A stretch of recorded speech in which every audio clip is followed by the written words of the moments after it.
Good morning, welcome back to my channel তিথিস blog. আমি তিথি বলছি, তোমাদের প্রিয় তিথিদি বলছে। তো দেখো, সকালবেলা ঘুম থেকে উঠেছি, এখন বাজে 8টা 5। আমি আরেকটু আগে উঠেছি। তো উঠে এইবারে আগে ফার্স্ট আমার কাজ হচ্ছে বাড়িতে ফোন করা মাকে।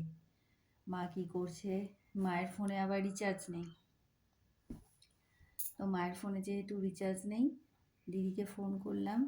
দিদি যেহেতু মায়ের কাছেই আছে, মায়ের যেই থেকে পা ভেঙেছে, দিদি এখানেই আছে। এতদিন এই বাড়িতে ছিল, নতুন বাড়িতে। এবারে ও বাড়িতে নিয়ে যাওয়া হয়েছে, কারণ বাড়িটা পুরো ফাঁকা পড়ে রয়েছে। বাবার কাজে যেতে অসুবিধা হচ্ছে খুব, সেই জন্য মা গেল। আর মা এখানে থাকতো তো বাবাকে মনে হতো অসুস্থ অসুস্থ, মানে বাবার খুব একটা ভালো লাগতো না। কারণ হচ্ছে বাবা মানে নিজেকে একা একা মনে হতো। কোনো দিনও বাবাকে মাকে আমি দেখিনি যে আলাদা হতে, দুজনে একসাথেই আর কি সবসময় থাকে। তো যাই হোক, এবার আমার কাজ হচ্ছে ফোন করা। প্রথমে উঠে বলবো, মা কি করছো, চা খেয়েছো, বাবা কাজে গেছে, সবাইয়ের খোঁজ খবর নিয়ে নিলাম। সবাই ঠিকঠাক আছে, সুস্থ আছে। আমার বাবাকে নিয়ে যেন বন্ধুরা খুব চিন্তা হয়। তার কারণ হচ্ছে যে বাবার তো গত বছরে হার্ট অ্যাটাক হয়েছিল হঠাৎ করেই। তো সেই থেকে আমি একটু ভয় পাই যে, মানে ও বাড়ি থেকে ফোন এলেই খালি ভাবি, মনে হয় যে আবার কিছু হলো না তো, আবার কিছু হলো না তো, এই ব্যাপার। সেই জন্য চিন্তা হয়। আর বাড়ি থেকে যদি কোনো ফোন আসে তো মানে আরো বেশি ভয় পেয়ে যাই, ফোনটা ধরতেও ভয় লাগে। কারণ একবার যেহেতু হার্ট অ্যাটাক হয়ে গেছে, অপারেশন হয়ে গেছে, সেহেতু কোনো কিছু বলা যায় না। হার্ট এমনই, হঠাৎ করে জাস্ট বন্ধ হয়ে যায়। তো দেখো, আমাদের গপু সোনা ঘুমোচ্ছে। গপু, গপু, উঠে পড়ো, উঠে পড়ো গপু সোনা, আমার গপু সোনা, উঠে পড়ো। গপু সোনা, দেখো সব বন্ধুরা তোমার দিকে তাকিয়ে আছে, আর তুমি দেখো কিরকম মানে গায়ে চাপা দিয়ে ঘুমাচ্ছ। জানো বন্ধুরা, গপু সোনার জন্য কিছুই কিনে নিতে পারিনি, না বিছানা না কিছু। যখন প্রথম দিন এলো, কয়েকদিন পর স্বপ্ন দেখছি আমি যে ওর জন্য একটা কাঠের খাট করেছি। কি সুন্দর পালিশ করা খাট কিনেছি, শুয়ে আছে। তারপর দেখছি যে আমি খাটের মানে ওর যেখানটা খাট তার তলাটায় বসে আছি, হঠাৎ দেখছি গপু সোনা পড়ে যাচ্ছে বিছানা থেকে তলায়। এরকম একটা স্বপ্ন দেখেছি, কেন দেখলাম বুঝতেই পারছি না। ভাবলাম এরম স্বপ্ন কেন দেখলাম, গপু সোনা খাট থেকে পড়ে যাচ্ছে। আর খাট তো করাও হয়নি, কবে করব আমি কিছুই জানি না, কারণ আমার নিজের রোজগার নেই। আমি পুরো আগে যেরকম একটা সময় প্রচুর কাজ করেছি, ইনকাম করেছি, পয়সা হাতে থাকতো, সবাইকে ইচ্ছা খুশি দিতাম, সবাই খরচা করতো। এখন আর সেটা হয় না, এখন আমাকেই হাত পাততে হয় সবার কাছে। তো গপু সোনাকে কবে খাট কিনে দেবো জানি না, তবে আমার মনে হয় ওকে একাকে খাটে শুয়ে আমিও শান্তি পাবো না। আমার পাশে থাকে, এটাই আমার শান্তি। তো চলো দেখো তুলি, দেখো তুমি সাগর এদের মতো হয়েও না, শুভ এদের মতো হয়েও না, উঠে পড়ো, উঠে পড়ো, উঠে পড়ো, উঠে পড়ো, উঠে পড়ো। শোনো শোনা, উঠে পড়ো, রাধে রাধে। চলো পা টিপে দিই। সারাদিন অনেক পরিশ্রম করেছো তুমি, বাবারে বাবা, কত খাটাখাটুনি করেছে আমার গপু। আমার গপু কত খাটাখাটুনি করেছে। চলো রাধে রাধে, উঠে পড়ো। দেখো সব বন্ধুরা তোমার ওয়েট করছে, চলো তোমার তো মুখ দর্শনটা করিয়ে দাও, সবাই তোমায় দেখুক। চলো। ওম নমো ভগবতে বাসুদেবায়, ওম নমো ভগবতে বাসুদেবায়, ওম নমো ভগবতে বাসুদেবায়। উঠে পড়ো, রাধে রাধে। উঠে পড়েছি, উঠে পড়েছি, উঠে পড়েছি, উঠে পড়েছি, কুচু কুচু কুচু কুচু কুচু কুচু কুচু কুচু কুচু কুচু কুচু কুচু। চলো সোনা উঠে পড়লো, এবারে আমি চলো বাইরে যাই, ওকে একটুখানি দেখি, আমার দিকে তাকাও। কি হয়েছে? ওকে একটুখানি খাবার আগে দিই, ওকে আমি উঠেই আগে কিছু না কিছু খাবার দিই, দেওয়ার পর আমি বাইরে কাজে বেরিয়ে যাব, মানে বাসি কাজ সারতে। তাহলে চলো, পরে আবার আমি তোমাদের সাথে গল্প করতে আসবো।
তোমার এ করলাম, গাছগুলোয় জল দিয়ে দিলাম, ওটা তো আমার রোজের কাজ। জল টল দিয়ে এসে রান্নাঘরটা একটু হালকা করে পরিষ্কার করেছি, এখনো ফুল পরিষ্কার করিনি, করবো। আগে আনাজগুলো গুছিয়ে নিই। এই যে কটা আলু আছে, এগুলো আগের আলু, আলাদা করে ফেলি।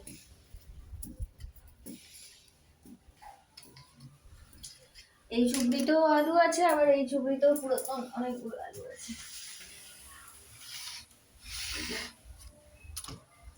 এগুলো মা কালকেই পাঠিয়েছে, আলু ছিল না, মা বললো আমার ঘরে কটা আলু আছে পাঠিয়ে দিচ্ছি, আর এগুলো পাঠিয়েছে। পেঁয়াজ ভর্তি রয়েছে,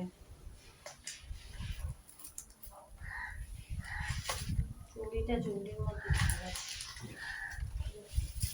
কারি কীর্তনের পেঁয়াজ রয়েছে, এক চুবড়ি পেঁয়াজ রয়েছে।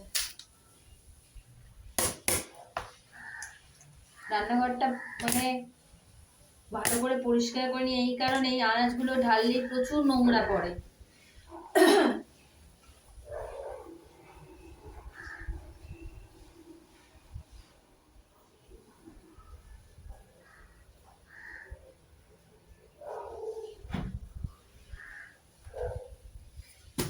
এক ব্যাগ বাবা কালকে বাজার পাঠিয়ে দিয়েছে, বেগুন,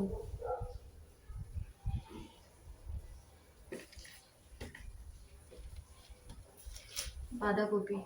কে যে খাবে এত বড় বাঁধাকপি জানি না, বাবাকে বলি আধখানা করে পাঠাবে, বাবা সেই শুনতে চায় না। আরে কি সর্দি মতো হয়েছে, খালি এই জায়গাটা এসে একটা কি জমে আছে কি জানি, খালি কথা বলতে গেলে এরকম কষ্ট হচ্ছে গলাটার মধ্যে। একটা টমেটো,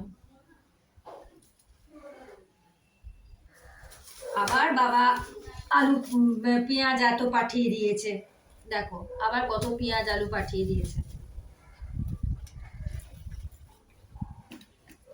এগুলো গুছিয়ে ফেলি, গুছিয়ে ফেলে বেসিন ভর্তি বাসন। হাওয়া দিচ্ছে আজকে, খুব প্রচুর হাওয়া দিচ্ছে। এগুলো যদি পেঁয়াজগুলো যদি প্যাকেট থেকে না ঢেলে রাখি না, তাহলে এই প্যাকেটের মধ্যেই তোমার আলুগুলো সব পচে যাবে।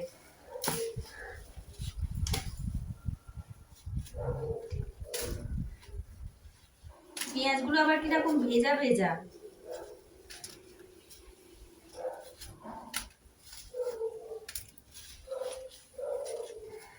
নতুন আলু একদম ভালো লাগে না, না রান্না করতে ভালো লাগে, না খেতে ইচ্ছা করে।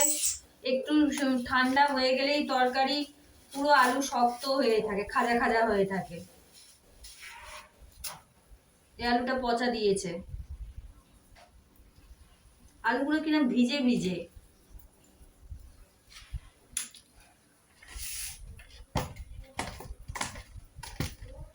এগুলো পুরোনো আলু, এগুলো আগে করে ফেলবো।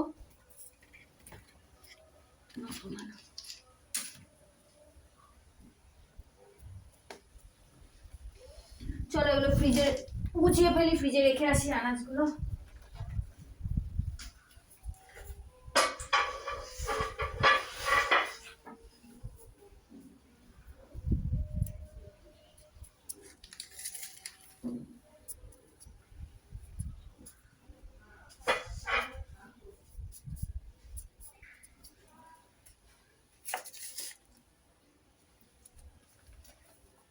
চলো আমি আসছি। এত হাওয়া দিচ্ছে, এগুলো যদি না ঝাড় দিই না, এইসব আলুর খোলা মোলা সব, এই পেঁয়াজের খোলা মোলা সব ঘরে ঢুকে পড়বে। ঘরে ঠাকুর রয়েছে, ওগুলো বন্ধুরা সব ফ্রিজেতে স্টোর করে দিলাম। স্টোর করে দিয়ে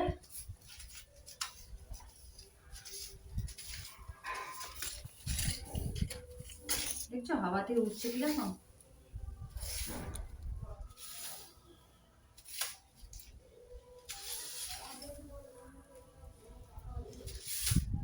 কি রান্না করবো রোজ এক জ্বালাতন হচ্ছে, ভালো লাগে না জানো।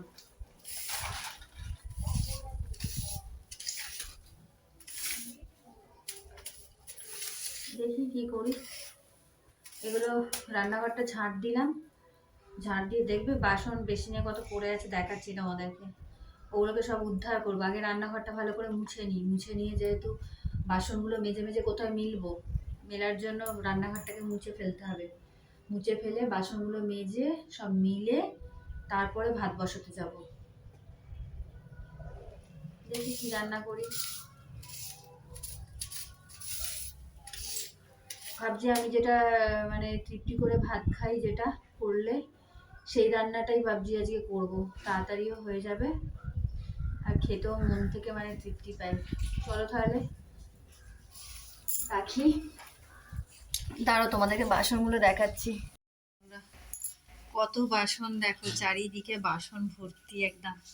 এই কড়া মাজতে মানে এতগুলো বাসন মাজতে হবে আমাকে, মেজে নিয়ে তারপর যা যা বললাম সব লাইন বাই লাইন এগুলো করে তারপর ভাত বসাতে যাব। দেখো কটা বাজে, 11টা 25 হয়ে গেছে। চলো তাহলে এখন আর কথা বলার টাইম নেই, আমি একটু হাতের কাজগুলো সেরে নিই, দিয়ে ফ্রি হলে আমি আবার তোমাদের সাথে গল্প করবো। টাটা বন্ধুরা, আমার চান হয়ে গেছে, এবারে খেতে বসবো। সকাল থেকে তো একভাবেই চলছে পর্ব। তো চলো তাহলে তোমাদেরকে দেখাই আমি আজকে কি রান্না করেছি। তোমাদেরকে বললাম না যে খেয়ে তৃপ্তি পাবো, কিন্তু আজকে সত্যি খেয়ে তৃপ্তি পাবো।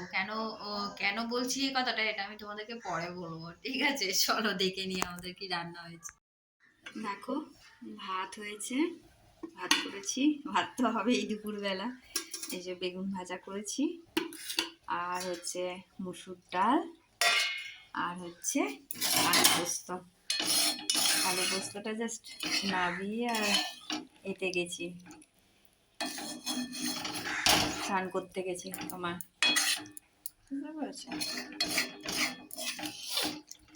একদম গরম গরম আলু পোস্ত, বেগুন ভাজা আর ভাত আর ডাল। চলো তাহলে চলো বন্ধুরা, দেখে নিলে আমি কি রান্না করেছি আজকে দুপুরের মেনু। খুবই সাধারণ, খুবই সিম্পল, গরিবদের খাবার। তো চলো, সকাল থেকে এটাই অনেক কষ্ট করে রান্না রান্না করেছি আর কি। তো চলো তৃপ্তি করে খেয়ে নিই এটাই। হ্যাঁ চলো বন্ধুরা, কি করছো তোমরা? আমি আবার চলে এসেছি তোমাদের সাথে গল্প করব বলে। দুপুরবেলা তো আমি খেয়ে একটু শুয়ে পড়েছিলাম, আর খুব আজকে তৃপ্তি করে ভাত খেয়েছি। তার কারণ হচ্ছে আলু পোস্ত ভাত আমি খুব ভালোবাসি খেতে, আর তার সাথে ভাজা ছিল বেগুন ভাজা, আমার প্রিয় ভাজা, মানে প্রিয় খেতে আমার। আমি বেগুন ভাজা দিয়ে রুটি খেতেও খুব পছন্দ করি, খুব ভালোবাসি। আর আলু ভাজা অতটা ভালোবাসি না, মানে তোমার বেগুন ভাজাটা আমি খুব ভালোবাসি রুটির সাথে খেতে, ভাতের সাথে খেতে। আবার যদি বেগুন ভাজাটাকে পেঁয়াজ কাঁচা লঙ্কা দিয়ে যদি মাখি, এখনই খেতে ইচ্ছা করছে। ওটাও গরম ভাতের সাথে খেতে ভালো লাগে, রুটির সাথে খেতে ভালো লাগে। তো যাই হোক, ওটা খেয়েছি, ভালো লেগেছে। অ্যাটলিস্ট মানে মাংস, মাছ, ডিম যে আমরা রিচ করে বানাই, মানে ওগুলো রিচ করেই বানাতে হবে। যদি বা মাছ ঝোল হয় বা ঠিক আছে চলো যেরকম ভাবেই করি, কিন্তু মাংস তো রিচই হয়। তার থেকে অনেক ভালো নিরামিষ খেয়েছি, মানে অনেক ভালো, তৃপ্তি করে ভাত খেয়েছি। আর এই যে এখন পাকা পেঁপে নিয়ে বসে গেছি একটু খাবো বলে। কেটেছি, কখন কেটেছি, মানে খাবার হয়নি। কাজ করতে করতে এটা করতে ওটা করতে সেটা করতে হয়নি, মানে কাজের আমি মানে দেবী। বন্ধুরা আর কি বলবো বলো তোমাদেরকে। সন্ধ্যাবেলা একটা সমস্যা হয়ে গেছিল। আমার যে গলাটা কেন এরকম হচ্ছে বুঝতেই পারছি না বন্ধুরা, কি করলে যে কমবে জানি না। আর গার্গিল যদি করতে বলো, কেউ যদি গার্গিল করতে বলো বা কেউ যদি আমাকে বলেও, তাহলে আমার ভালো লাগে না করতে একদম গার্গিল। ওই জল নিয়ে করে আমার পছন্দ না, মানে আমার ধৈর্য নেই অত। সন্ধ্যাবেলা একটা প্রবলেম হয়ে গেছিল এই কারণেই যে সুমনের মানে সাগরের যে বন্ধু আছে সুমন, ওর হঠাৎ করে ফোনটা হাত থেকেও পড়েনি, জলেও পড়েনি, কিছুই হয়নি। হঠাৎ করে ফোনের যে ওপরের যে স্ক্রিনটা, ওটা পুরো মানে হোয়াইট কালার মতো হয়ে গেছে, কোনো কিছু খুলছে না, ডিসপ্লেটা কোনো কাজ করছে না। কি কান্না! মানে আমি ভাবি যে এখনকার দিনের মানুষের কাছে ফোনটা কতটাই ভাইটাল। ফোন নেই তো মানে অন্ধ, এরকম ব্যাপার। কে বলছে, আমারও তাই অবস্থা। আমিও সেরকমই, আমার ফোনটা হাতে থাকে আর কি। কাজটা করে নি, কাজ ছাড়া বলছি আর কি। তো ফোনটা খারাপ হয়ে গেছিল, দোকানে নিয়ে গেলাম। বললো যে আমি বললাম যে ওরকম অনলাইনে ক্লাস হয়, তো খুবই দরকার ফোনটা। বলছে রেখে তো দিয়ে যেতেই হবে, কাল বিকালে পাবে। আলাম সেটাও ঠিক আছে, সেটা মানা যায় যে কালকে বিকালে দেবে। কত খরচা বললো, একটা ডিসপ্লে চেঞ্জ করতে গেলে 2500 টাকা, একটা বললো 1500 টাকা। তো বললো আমার কাছে এত টাকা নেই, আপাতত 1500 টাকারটাই করি। তো দেখা যাক। আমার মনে হচ্ছে ও যে 2500 টাকা বলেছে, আর কি আরো কি খারাপ টারাপ হয়েছে মনে হয়, তার জন্য টোটাল মনে হয় 3000 টাকার মতো নেবে। আমার মনে হচ্ছে ওটাই করাবে। এখনো মানে মানে দুবিধায় পড়ে রয়েছে কোনটা করবে না করবে। দেখা যাক, ও যেটা ভালো বোঝে সেটাই করবে। এখন তো আমি খাবো আজকে না, তার কারণ হচ্ছে মায়ের বাড়ি গিয়েছিলাম, একটু খেয়ে এসেছি সেজন্য। আর কেন জানি না এই কদিন হয়েছে আমার প্রচন্ড পেটটা খালি যন্ত্রণা করে। রাত্রিবেলা হলেই সারাদিনই বলো রাতেই বলো, সব সময়, শুধু রাত্রিতে বলে না, সব সময় মাঝে মধ্যে কিনকিন কিনকিন করে যন্ত্রণা হচ্ছে। আর যখন যন্ত্রণাটা হচ্ছে যেন মনে হয় পেটটা ধরে বসে যায়, এরকম যন্ত্রণা হচ্ছে। তারপর আস্তে আস্তে আবার ঠান্ডা হয়ে যাচ্ছে, ভালো মানুষের মতো হয়ে যাচ্ছে। কিন্তু রাস্তাঘাটে যেখানেই হচ্ছে মানে তখনই খুব কষ্ট পাচ্ছি, এরকম ব্যাপার। যাই হোক বন্ধুরা, আমি আমার কষ্টের কথা, আমার দুঃখের কথা তোমার সাথে শেয়ার করলাম, আমার সুখের কথা তোমাদের সাথে শেয়ার করলাম, যে আমি কিভাবে তৃপ্তি পেয়েছি খেয়ে। তো চলো বন্ধুরা, ভিডিওটা এখানেই আমি শেষ করছি। তোমরা পুরো ভিডিওটা দেখো স্কিপ না করে, সাবস্ক্রাইব করে দিও, লাইক করতে ভুলো না। আর আমাকে সাপোর্ট করো, খুব খুব ভাবে সাপোর্ট করো আমাকে, যাতে আমি তোমাদের জন্য আর কি আমি একটু একটু একটু করে সিঁড়ি ভেঙে ভেঙে যাতে আমি ওপরে উঠতে পারি। তাহলে ভিডিওটা আমার এই পর্যন্তই, এখানেই আমি ভিডিওটা শেষ করছি। নেক্সট ভিডিওতে আবার তোমাদের সাথে আমার দেখা হবে। চলো বন্ধুরা, লাভ ইউ, টাটা।